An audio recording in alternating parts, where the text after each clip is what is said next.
With the arrival of next-generation consoles, plenty of exciting new video games have been announced that will be released in 2021 and beyond, so I thought it was about time to make another video where I talk about my most anticipated video games at the moment. Last time I made a video like this was 2 years ago, and there are some notable differences between that video and this one. Firstly, that video wasn't a countdown, since I wasn't sure how I would rank my excitement for all of the games, and while I'm not too sure if my current ranking holds up, I'm definitely more confident in it. The title of that other video was 10 video games I might get in 2019, because while I was somewhat interested in all of them, I only had 2 must-buys, those being Pokemon Sword and Ghost of Tsushima, the former of which I didn't even get and the latter not releasing until 2020 anyway. My current most anticipated video games on the other hand are mostly games I'm really excited for, and only a few of them aren't must-buys, but I even find those quite intriguing. I'm basing my ranking on 3 main factors, the first of which concerns what has been shown of the new games, which varies quite a bit between the games included. The more footage the better, but there are games I'm really hyped for that haven't shown anything at all, so it couldn't be the only determining factor. That brings me to the next, which takes into account expectations for a sequel determined by its predecessor. Of course, that won't apply to completely new IPs, so they may be at a disadvantage. The final factor is simply about how much I think I'll enjoy the games, or how curious I am about them, but again, that doesn't completely determine my excitement for them, as a game I think I love might not have shown anything yet. With those factors in mind, it's time to rank my current 10 most anticipated video games. I'll insert unedited trailers for each entry, so this video won't be very impressive editing wise, and just so you know, 2 of my honorable mentions make up the footage for the intro and outro of this video. Number 10. Little Devil Inside. While it was easy to figure out what games to include in my top 9, my number 10 was hard to determine, given how many games there are that I'm not too excited for, but still pique my interest. Little Devil Inside is one of them, and I realized I'm more intrigued by it than the honorable mentions. That's partly because it has shown a lot more footage than I initially thought, as I had only seen that one trailer that got shown half a year ago during the first PS5 event. That trailer alone did hook me though, with its very comedic approach, contrasting the peacefulness of the old guy's activities with the intensity of the bounty hunters. The visuals were also striking, its art style reminding me of Tearaway, and the models being reminiscent of old school cartoons. I checked recently to see if it had more to show, and as it turns out, it has about 20 minutes of footage I didn't even know about. The gameplay in that footage looks quite fun, with all the roaming and shooting, and it seems relaxing to gather supplies while camping. It looks like a fun game that I might very well get, but it does have the slimmest chance out of the 10 on my list. Number 9. Psychonauts 2. I actually included Psychonauts 2 in my last anticipation video, and while it still isn't a must-buy, it's closer to being one than before. What prevents me from calling it a must-buy is because I never got into the original Psychonauts, as I just get demotivated every time I try to revisit it for some reason. It might be its age, I often do have a tough time playing old 3D platformers, and I usually prefer more recent takes on them, like the Crash Bandicoot remakes, so that's why I still have my eyes on the sequel. I also think what's been shown of it looks really cool, the movement seeming very smooth, as I expect from a modern 3D platformer, and the designs of everything looks incredibly unique. I particularly like the Brain in a Jar trailer with Jack Black's vocals. I'm hoping he's incorporated more into the soundtrack. Despite how much has been shown already, I can't rank it higher for the reasons I mentioned, and I'm just more excited for the games in the top 8. Number 8. Skate 4.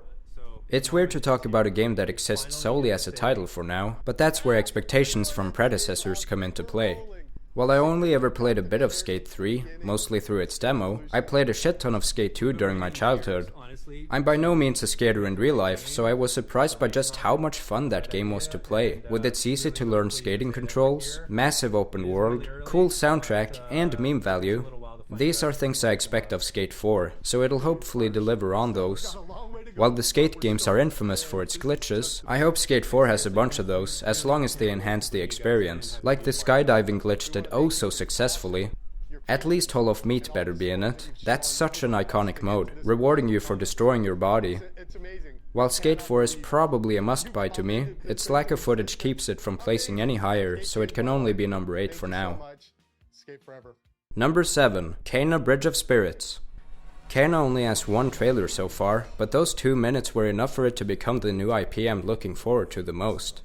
Despite being made by a small team, it looks absolutely gorgeous, akin to high-quality 3D animated movies from Pixar, DreamWorks, and Disney. I guess I shouldn't be surprised, considering Ember Lab also made that stunning-looking Majora's Mask short film, but it's super impressive either way. That beauty is accompanied by absolute cuteness, so it seems this game will have an uplifting vibe to it, even though it can get dark during enemy encounters. Those encounters look very compelling, as Kenna uses some adorable furry creatures to accomplish certain attacks. They're very creatively implemented, and they even help out with more mundane things like moving heavy objects, so I bet they'll make for some cool puzzle solving as well. They seem to reference Pikmin, and the trailer definitely referenced Lord of the Rings, with an old dude saying, "You have no power here, Kenna," instead of Gandalf the Grey. I'm very much looking forward to play Kenna, and it doesn't look like I'll have to wait too long, unless I can't get my hands on a PS5 soon. Number 6. God of War Ragnarok. The new God of War has about as much shown about it as Skate 4, and while I might prefer Skate 2 over God of War PS4, the reason I'm more excited for Ragnarok is because I'm more curious about its direction than Skate 4's. I don't think a Skate sequel will have much new to offer that prior games haven't already, whereas a God of War sequel brings interesting story, setting, and gameplay potential. Kratos and Atreus have yet to visit Svartalfheim and Vanaheim, not to mention Asgard, and the ending to God of War PS4 set up many interesting plot points that I want to explore, relating to Atreus' true name Loki, the prophecy of him and Kratos, them meeting Thor at their doorstep, and, well, Ragnarok. A problem I had with God of War PS4 was the combat, since while it's great after being able to switch between the Leviathan axe and the Blades of Chaos, it was a bit boring near the beginning, especially since the enemies took so long to kill. I'm sure that won't be a problem in the sequel though, since Kratos surely uses both from the get-go. Then again, Atreus could very well become playable, so if that's the case, I hope he plays really well too. Of course, this is all just expectations and speculations. I might have put this game higher had there been any footage of it. Number 5. The Legend of Zelda Breath of the Wild 2. Not much about Breath of the Wild 2 has been shown as of yet, but it's gotten considerably more footage than some of the other games I've covered so far. It seems Zelda will have a bigger presence this time, at least physically, and it looks like the game might go for a darker tone, which should be interesting. No gameplay has been shown, but I assume it'll be much like the predecessor, with some tweaks here and there. I bet weapons won't be destructible anymore, which I didn't really complain about, but I definitely wouldn't complain about permanently owning the weapons I find either. Perhaps my biggest worry for the sequel is if it'll be set in the same world as its predecessor without offering many changes. Sure, Breath of the Wild had an amazing vast open world to explore, but it might just be more of the same if it remains mostly unchanged. Hopefully it will be reformed a bit due to Ganon's defeat. That could also elevate the writing, which I wasn't too invested in. Regardless, I think I would be even more excited for a new 3D Zelda concept, even though I completely understand why Nintendo decided to make another Breath of the Wild, since it's so well established and popular. I really hope that means a Super Mario Odyssey 2 will be made. Now that would make my top 3.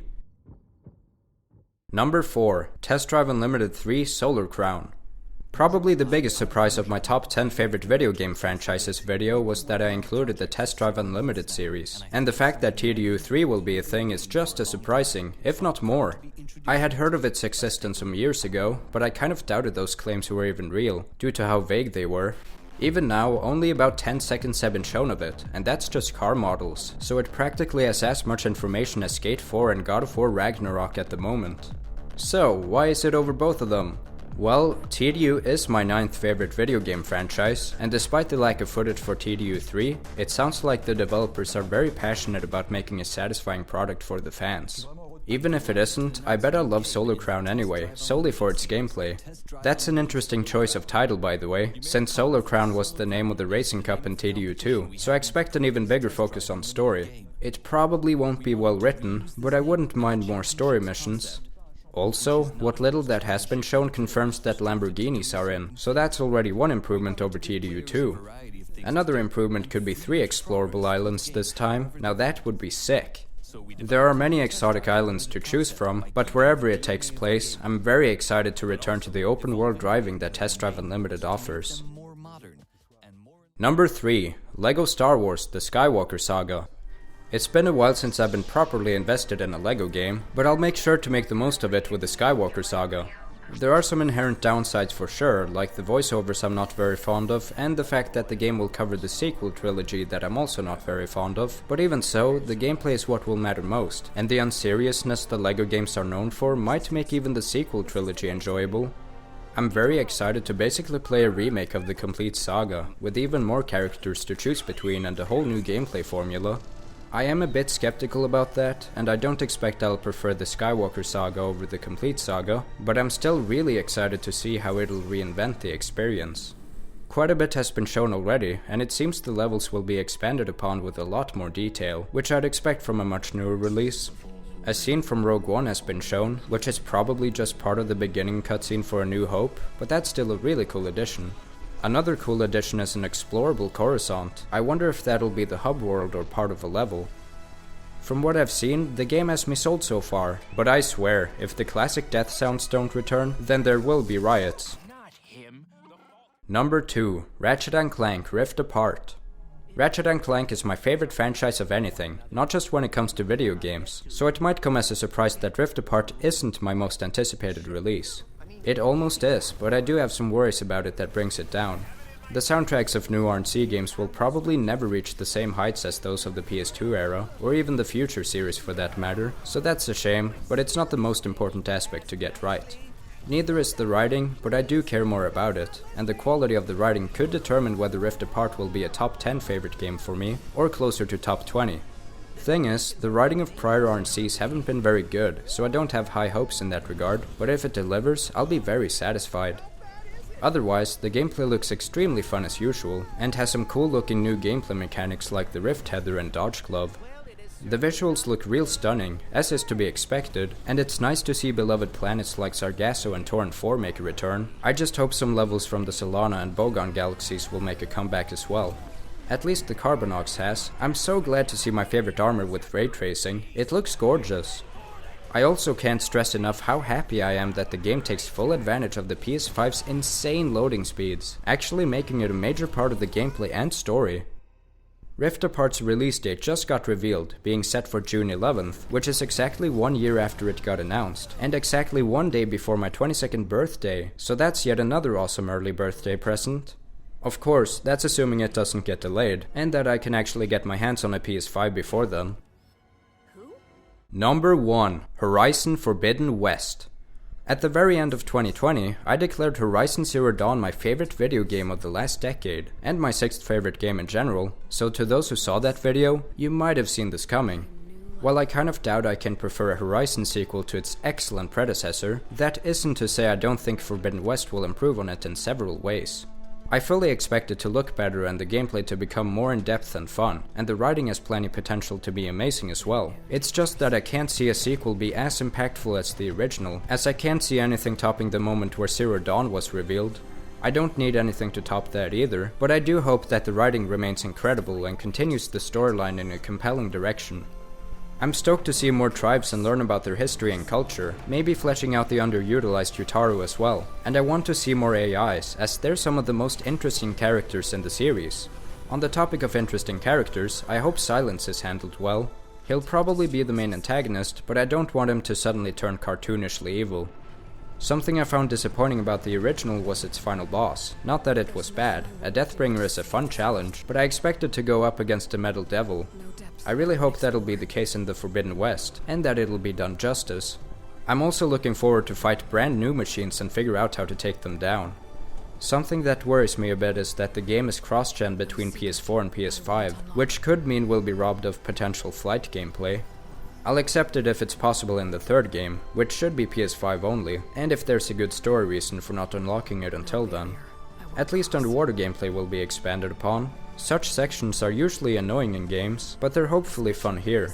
I'd love to explore the depths with an octopus machine or something acting as a submarine.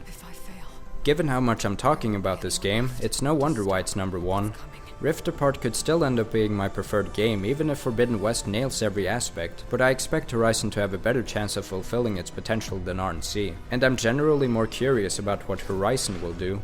Furthermore, I'd rather want Horizon to succeed, because I've been disappointed by RNC plenty of times, I'll still enjoy the hell out of Rift Apart, and I'll still have 6 incredible RNC games. Horizon, however, needs to be as consistent as possible, at least while it's still fresh. So, those are my 10 most anticipated video games at the moment, and from the looks of it, the future for gaming is bright. This year in particular should be real spicy if the games set for 2021 don't get delayed to a later year. That'll mean the release of Little Devil Inside, Psychonauts 2, Kena Bridge of Spirits, God of War Ragnarok, LEGO Star Wars The Skywalker Saga, Ratchet & Clank Rift Apart, and Horizon Forbidden West. That would be an incredible lineup, although I highly doubt that God of War will make it. It would be cool for Breath of the Wild 2 to release this year. 2021 would basically be 2017 too at that point, since that would mean a Horizon and Breath of the Wild releasing in the same year again. Would be incredible to get a Super Mario Odyssey this year as well, but that's just hopeful thinking. I'm Arcadon, and hopefully, you'll see me next time!